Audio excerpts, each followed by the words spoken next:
గౌరవ ముఖ్యమంత్రి గారు ఒక మంచి ఉద్దేశంతో, ఈ ప్రభుత్వం ఒక మంచి ఉద్దేశంతో హైడ్రాని ఏర్పాటు చేసిన మాట వాస్తవం.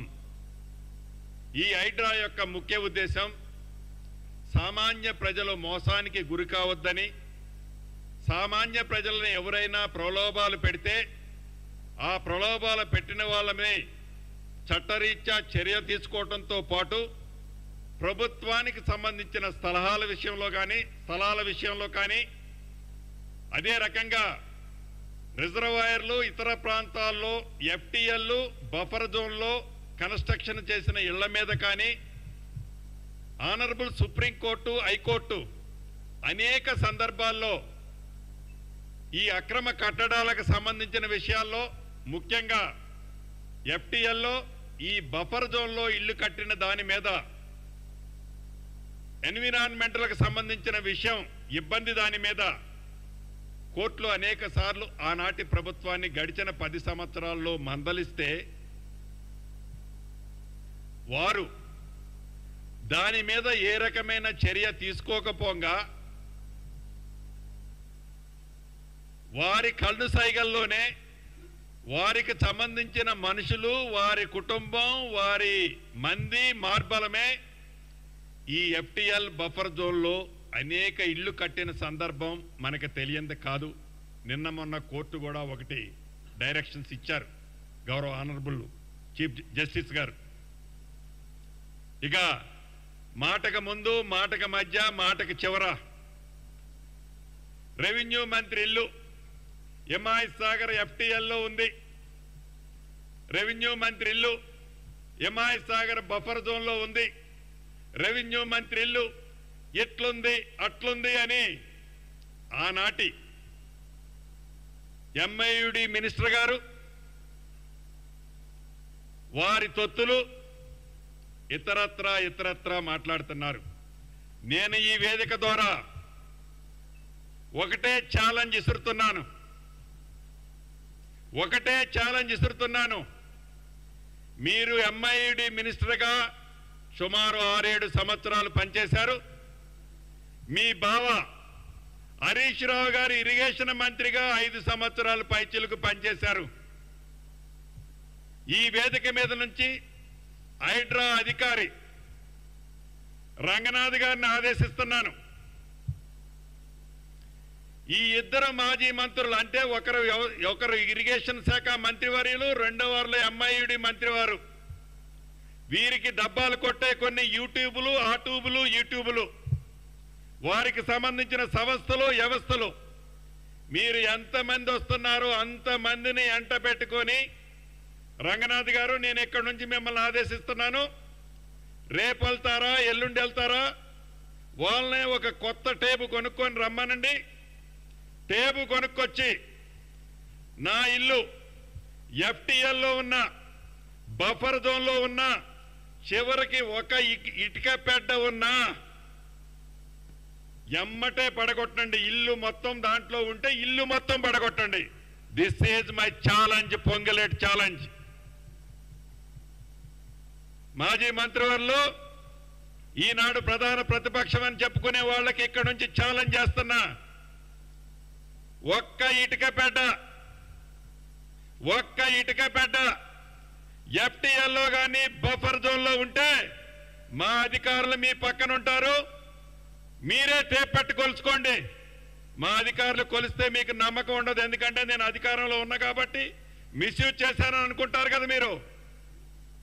మీ చావు తెలివితేటలు, మీ చవకారు మాటలేందో కొలిసిన తర్వాత మీ తల ఎక్కడ పెట్టుకోవాలో మీరే నిర్ణయించుకోండి. నేను అందరూ అన్నట్లు దాంట్లో దూకు దీంట్లో దూకు అని అనను. ఇది పొంగిలేటి ఛాలెంజ్. మళ్ళీ గతంలో ఖమ్మం అసెంబ్లీల గురించి చెప్పా, మళ్ళీ ఇవాళ చెప్తున్నా. ఈ రోజు కాదు, ఏ రోజైనా నీతోనో, నీ మామతోనో, నీ బావతోనో చెప్పించుకునే ఛాన్స్ ఈ పొంగిలేటి ఎప్పుడు ఇవ్వబోడు కూడా. గుర్తుపెట్టుకో, ఎదట వాళ్ళని విమర్శించటానికి ముందు, ఎదట వాళ్ళకి రాయేయటానికి ముందు మీ పడవ ఎట్లా మునిగింది? మీ పడవ ఎట్లా మునిగింది? మునిగిన పడవని ఏదో తాపత్రయపడి లేపటం కోసం, ఏదో చేయటం కోసం, నీ ప్రతిపక్షం అనే హోదాని కాపాడుకోవటం కోసం మీరేదైతే తాపత్రయపడుతున్నారో దాన్ని ఒక రెవెన్యూ మంత్రిగా నన్నేదో ముందు బూచిని చూపించి ప్రజలని మభ్య పెట్టాలని చూస్తున్నారో నేను ఛాలెంజ్ ఇసిరాను. నేను కూడా రాను. మా అధికారులు వస్తారు, అధికారులను ఆదేశించాను. డేట్ ఎప్పుడో మీరు కమ్యూనికేట్ చేయండి. అధికారులు అక్కడే ఉంటారు. ఎన్ని ప్రొక్లైన్లు కావాలంటే అన్ని పెట్టుకొని రెడీగా ఉంటారు. నేను అక్కడే నివసిస్తున్నాను. కానీ మీలాగా మీరు నివసించే ఇల్లు ఇది నాది కాదు, నా ఫ్రెండ్ దగ్గర లీజుకు తీసుకున్నాను, అదని ఇదని మీరు చెప్తుంటారే. ఒక అబద్ధానికి 100 అబద్ధాలు చెప్పారు అనటానికి ఒక చిన్న నిదర్శనం చెప్తాను. ఆనాటి మా పిసిసి అధ్యక్షులు, ఈనాటి మా ముఖ్యమంత్రి రేవంత్ రెడ్డి గారు, మీరు ఈనాడు నివసించే ఇల్లు ఆబ్లిక్ ఫామ్ హౌస్ని ఏమి లోన జరుగుతుందో తనకు సంబంధం లేకపోయినా కొంతమంది మిత్రులు ఎవరో డోనును పైన తిప్పారని మీరు ఎఫ్ఐఆర్ ఫైల్ చేసేటప్పుడు ఆ ఇల్లు ఎవరి పేరు మీద ఉందని మీరు ఎఫ్ఐఆర్ ఫైల్ చేశారండి? మాజీ మంత్రివర్యులు కేటీఆర్ ఇంటి పేరుతో ఉందని మీరు ఎఫ్ఐఆర్ ఫైల్ చేశారు. ఆనాడు కేటీఆర్ ఇల్లు అనే మీరు ఈనాడు మీ దోస్తిల్లు అంటున్నారు. అంటే మీరు నివసించే ఇల్లు ఇది నాది అనే చెప్పుకునే ధైర్యం లేక మీరు మాట్లాడుతున్నారు. నేనుండే ఇంటి గురించి కూడా చెప్తా, అది నాదే అని చెప్తున్నా. కానీ నిజంగా అది నాది కాదు, నా కొడుకు పేరుతో ఉంది. కానీ నాది కాదని నేను చెప్పను. ఎస్, ధైర్యంగా ఒప్పుకునే ధైర్యం ఇవ్వాలి నీకు. అది లేకుండా ఏదో విమర్శ చేయగలవాలి కాబట్టి విమర్శలు చేస్తే ఇక్కడ ఎవరు అమాయకులు లేరు, మభ్య పెట్టేది లేరు. ఒక్క విషయం గమనించండి, ఈ హైడ్రా అనేది ఈనాడు యావత్ హైదరాబాదు జిహెచ్ఎంసీ పరిధిలోని వేలాది మంది సామాన్యులు ఈ హైడ్రాని అభినందిస్తున్నారు. ఈ హైడ్రా ఇంప్లిమెంటేషన్ చేస్తుంటే మీకు ఎందుకు భయం కలుగుతుందండి? అంటే మీరు 10 సంవత్సరాలు మీరు పరిపాలించేటప్పుడు ఏదైతే మీ తొత్తులు, మీ సంఘాలు, మీ స్వార్థపరులు, మీకు సంబంధించిన బినామీలని వేలాదిగా పుట్టగొడుగుల్లా లేచాయి. ఏవైతే అక్రమంగా కట్టారో, ఏవైతే ప్రభుత్వ స్థలాలను కబ్జా చేసి కట్టారో, ఏవైతే ప్రభుత్వ స్థలాలకి వివిధ డొంక మార్గాలు ఏరుకొని పొజిషన్ తీసుకున్నారో వాటన్నిటినీ హైడ్రా పేరుతో ఈనాడు ప్రజల సొమ్ము, పేదోడు సొమ్ము పేదోడికి ఇవ్వటానికి ఈ ప్రభుత్వం ప్రయత్నం చేస్తుంటే మీకు వచ్చిన కడుపుల నొప్పి ఏంటట? మీకెందుకు ఈ కడుపుల నొప్పి? మీరు చేయలేని పని, మీ టైంలో కట్టిన బిల్డింగులు నిజంగా మీరు కరెక్ట్ ఉంటే ఈ బిల్డింగులన్నీ మీ టైంలో కట్టనే కాకపోతే ఇవాళ మీకు ఎందుకంటే హడావుడి? ఎప్పటికైనా ఈ హైడ్రా యొక్క ప్రత్యేకత, ఈ హైడ్రా యొక్క గొప్పతనం తప్పకుండా సామాన్య ప్రజలకి ఉపయోగపడేది. ఈ కార్యక్రమం కోర్టు కూడా, గౌరవ ఆనరబుల్ కోర్టు కూడా హర్షించింది. మీరు చేయలేని పని మేము చేశామని మీకు దక్కాల్సిన గౌరవం మీ 10 సంవత్సరాల్లో మీరు చేయలేంది 8 నెలల్లో రేవంత్ రెడ్డి గారి ప్రభుత్వం చేసిందని మీకు కుళ్ళు అంతకుమించి ఏం లే.